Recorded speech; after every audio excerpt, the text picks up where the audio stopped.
Hello viewers, welcome to Super Brain. Fifth sum பார்க்கலாம். Rhombus PQRB in inscribed in triangle ABC.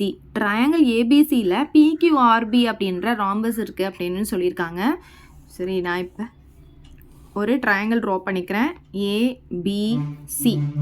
இதில் PQRB அப்படின்ற rhombus வந்து உள்ளே இருக்குன்னு சொல்லியிருக்காங்க. இப்போ இங்கே பாருங்கள், such that angle B is one of its angle அப்படின்னு சொல்லியிருக்காங்க. angle B பார்த்தீங்கன்னா such that angle B is one of its angle அப்படின்னு சொல்லியிருக்காங்க. இந்த angle B பார்த்தீங்கன்னா இந்த ட்ரையாங்கிள்க்கும் இந்த ஆங்கிளாக இருக்கும், ராம்பஸ்க்கும் இது ஆங்கிளாக இருக்குது அப்படின்னு சொல்லியிருக்காங்க. PQR lie on AB, AC and BC respectivelyன்னு சொல்லியிருக்காங்க. ரெஸ்பெக்டிவ்லினா இதுக்கு இது இதுக்கு இது இதுக்கு இது அப்படின்னு அர்த்தம். ஸோ ஃபஸ்ட்டு P வந்து ABயில் இருக்குது அப்படின்னு அர்த்தம். ABயில் வந்து P என்ற பாயிண்ட் இருக்குது அப்படின்னு அர்த்தம். Q வந்து ஏசியில் இருக்குதுன்னு அர்த்தம். R வந்து பிசியில் இருக்குதுன்னு அர்த்தம். ஸோ இப்போ நம்ம வந்து ராம்பஸை ட்ரா பண்ணிக்கலாம். இந்த பின்றது வந்து ரெண்டுத்துலேயுமே ஆங்கிளாக இருக்குது அப்படின்னு சொன்னதுனால இங்கே பாருங்கள், நான் இப்படி ட்ரா பண்ணிக்கிறேன். இப்போ பாருங்கள், நமக்கு PQRB அப்படின்ற ஒரு ராம்பஸ் கிடச்சிச்சு. இந்த B பார்த்தீங்கன்னா இந்த ட்ரையாங்கிள்க்கும் ஆங்கிளாக இருக்குது, ராம்பஸ்க்கும் ஆங்கிளாக இருக்குது. ஓகே, நெக்ஸ்ட்டு பாருங்கள், AB வந்து 12 சென்டிமீட்டர் சொல்லியிருக்காங்க. AB ஸோ இது ஃபுல்லாக சேர்ந்து நமக்கு எவ்வளோ கொடுத்துருக்காங்கன்னா 12 சென்டிமீட்டர் அப்படின்னு கொடுத்துருக்காங்க. BC வந்து 6 சென்டிமீட்டர் சொல்லியிருக்காங்க. BC பார்த்திங்கன்னா இங்கே இருக்குது, இது ஃபுல்லாக சேர்ந்து 6 சென்டிமீட்டர் அப்படின்னு சொல்லியிருக்காங்க. அதுக்கப்புறம் find the sides of PQRB after rhombus அப்படின்னு சொல்லியிருக்காங்க. இந்த PQ வந்து எக்ஸ்ன்னு எடுத்துக்கிறோம். இங்கே பார்த்தீங்கன்னா ஆர்பியும் கண்டுபிடிக்க சொல்லியிருக்காங்க. இது வந்து ஒரு ராம்பஸ் அப்படின்னு சொல்லும்போது 4 சைட்ஸும் நமக்கு ஈக்குவலாக இருக்கும். 4 சைட்ஸும் எப்படி இருக்கும்னு பார்த்தீங்கன்னா ஈக்குவலாக இருக்கும். அப்போ இது எக்ஸ்னா இதுவும் எக்ஸு, இதுவும் எக்ஸு, இதுவும் எக்ஸு தான். ஓகே, ஸோ இந்த PQவும் ஆர்பியும் தான் நமக்கு கண்டுபிடிக்க சொல்லியிருக்காங்க. ஸோ எக்ஸ் வேல்யூ கண்டுபிடிச்சிட்டா நமக்கு PQவும் ஆர்பியும் கண்டுபிடிச்சிக்கிட்டோம். இப்போ பாருங்கள், இங்கேருந்து இது வரைக்கும் எக்ஸுன்னா அப்போ இது எவ்வளோ இருக்கும் அப்படின்னு பார்த்தீங்கன்னா ஃபுல்லாக சேர்த்து 6ன்னா இது எக்ஸ். அப்போ இங்கே என்னவா இருக்கும்னா 6 - எக்ஸாக இருக்கும்.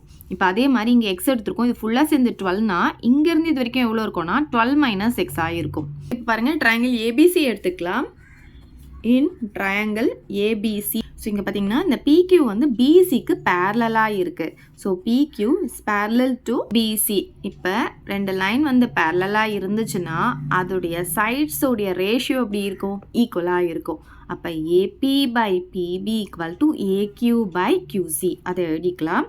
AP by PB equal to AQ by QC அப்படின்னு எழுதிக்கலாம். இதை ஈக்குவேஷன் 1 அப்படின்னு எடுத்துக்கலாம். இப்போ பார்த்தீங்கன்னா இந்த QR வந்து ஏபிக்கு பேரலாக இருக்குது அப்படின்னு எடுத்துக்கிட்டோன்னா, இப்போ இந்த ட்ரையாங்கிள் இதுவும் ABC ட்ரையாங்கிள் தான். ஸோ இது பேரல்னா அப்போ இந்த சைடும் இந்த சைடுடைய ரேஷியோவும் எப்படி இருக்கும்? ஈக்குவலாக இருக்கும். ஸோ இது எப்படி எழுதலாம்னா AQ by QC equal to BR by RC அப்படின்னு எழுதிக்கலாம். ஸோ இப்போ AQ by QC எடுக்கிறீங்கன்னா இங்கே BR by RC தான் எடுக்கணும். ஏன்னா இப்போ இது மேலே இருக்கிறது எடுக்கிறீங்கன்னா இங்கேயும் மேலே இருக்கிறது தான் எடுக்கணும். இப்போ இங்கே கீழே இருக்கிறது எடுக்கிறீங்கன்னா இங்கேயும் கீழே இருக்கிறது தான் எடுக்கணும். ஸோ ஆர்டர் வந்து நமக்கு மாறக்கூடாது. அப்போ BR by RC தான் நம்ம போடணும். ஏன்னா நீங்கள் CR by RV போட்டு போகிறீங்க. இந்த பக்கம் இப்படி போட்டுட்டு இங்கே இப்படி வரக்கூடாது. நியூமரேட்டரில் இது எடுக்கிறீங்கன்னா இங்கேயும் நியூமரேட்டரில் இது தான் எடுக்கணும். ஸோ அந்த மாதிரி கரெக்டாக எடுத்துக்கோங்க. இதை ஈக்குவேஷன் 2ன்னு எடுத்துக்கோங்க. இப்போ பாருங்கள், ஈக்குவேஷன் 1 and 2ல் AQ by QCயும் ரெண்டுத்துலேயுமே இருக்குது. இங்கேயும் இருக்குது, இங்கேயும் இருக்குது. அப்போ இது இதுக்கு ஈக்குவல், இது இதுக்கு ஈக்குவல்னா அப்போ இது ரெண்டுத்தையும் நம்ம என்ன பண்ணலாம்? ஈக்குவல்னு சொல்லிடலாம். So from equation 1 and 2லேருந்து AP by PB equal to BR by RC அப்படின்னு சொல்லிடலாம். இப்போ வேல்யூ சப்ஸ்டிடியூட் பண்ணிக்கலாம். AP பார்த்திங்கன்னா நமக்கு இங்கே 12 - எக்ஸு, அது இங்கே போட்டுக்கலாம். PB பார்த்திங்கன்னா எக்ஸு, ஸோ இங்கே போட்டுக்கலாம். BR பாருங்கள், BR வந்து எக்ஸு, RC பார்த்திங்கன்னா 6 - எக்ஸு. இப்போ என்ன பண்ணலாம்னா கிராஸ் மல்டிப்ளிகேஷன் பண்ணிக்கலாம். ஸோ இது ரெண்டும் கிராஸ் மல்டிப்ளிகேஷன் பண்ணும்போது 12 - எக்ஸ் இன்ட்டு 6 - எக்ஸ்ன்னு வந்துடும். Equal to X into X வந்து எக்ஸ் ஸ்கொயர் அப்படின்னு கிடைக்கும்.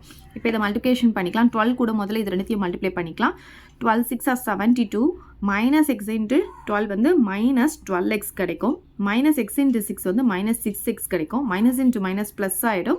இது எக்ஸ் இன்ட்டு எக்ஸ் எக்ஸ் ஸ்கொயர்னு வந்துடும். ஈக்குவல் டு எக்ஸ் ஸ்கொயர் அப்படின்னு கிடைக்கும். எல்லாம் ஒரு சைடு கொண்டு வந்துடலாம். இந்த 72 அப்படியே இருக்கட்டும். இது ரெண்டும் லைக் டேர்ம் இல்லையா? அப்போ கோஃபிஷியன்ட் ஆட் பண்ணிக்கலாம். ரெண்டுமே மைனஸில் இருக்கிறதுனால மைனஸ் போட்டு ரெண்டுத்தையும் ஆட் பண்ணால் 18xன்னு கிடைக்கும்.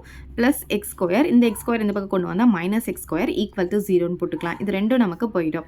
இப்போ பாருங்கள், நமக்கு இங்கே எக்ஸ் தானே வேணும். ஸோ இந்த -18x மட்டும் இங்கே இருக்கட்டும். இந்த 72 அந்த பக்கம் கொண்டு போங்க. அப்போ -72ன்னு வந்துடும். இங்கே +72 இருக்குல்லையா, அந்த பக்கம் போகும்போது -72. இந்த 2 மைனஸும் நமக்கு கேன்சல் ஆகிடும். நமக்கு எக்ஸ் தான் வேணும். அப்போ இந்த 18 பார்த்தீங்கன்னா டிவைடடில் நமக்கு வந்துடும்.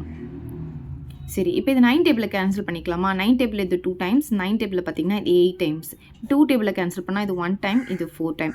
அப்போ எக்ஸ் என்ன கிடைக்குது நமக்கு? 4ன்னு கிடைக்குது. இப்போ நம்ம எக்ஸோட ஸ்டாப் பண்ணக்கூடாது. ஏன்னா அவங்க நமக்கு கேட்டது பார்த்தீங்கன்னா PQRB தான் கேட்டாங்க. PQவும் எக்ஸ் தான் எடுத்தோம், ஆர்பியும் எக்ஸ் தான் எடுத்தோம். ஸோ ரெண்டுமே எடுத்து எழுதி 4ன்னு சொல்லி எழுதணும். நமக்கு யூனிட்ஸ் பார்த்தீங்கன்னா சென்டிமீட்டர் கொடுத்துருக்காங்க. அப்போ 4 சென்டிமீட்டர் அப்படின்னு சொல்லணும். அப்போ therefore PQ equal to 4 centimetre.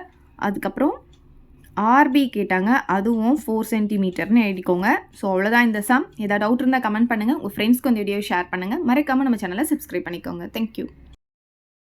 இந்த வீடியோ உங்களுக்கு பிடிச்சா லைக் பண்ணுங்க, ஷேர் பண்ணுங்க. இது வரைக்கும் நம்ம சேனலை சப்ஸ்கிரைப் பண்ணாதவங்க சப்ஸ்கிரைப் பண்ணிடுங்க. மறக்காம பக்கத்தில் இருக்க பெல் பட்டனையும் பிரஸ் பண்ணிடுங்க.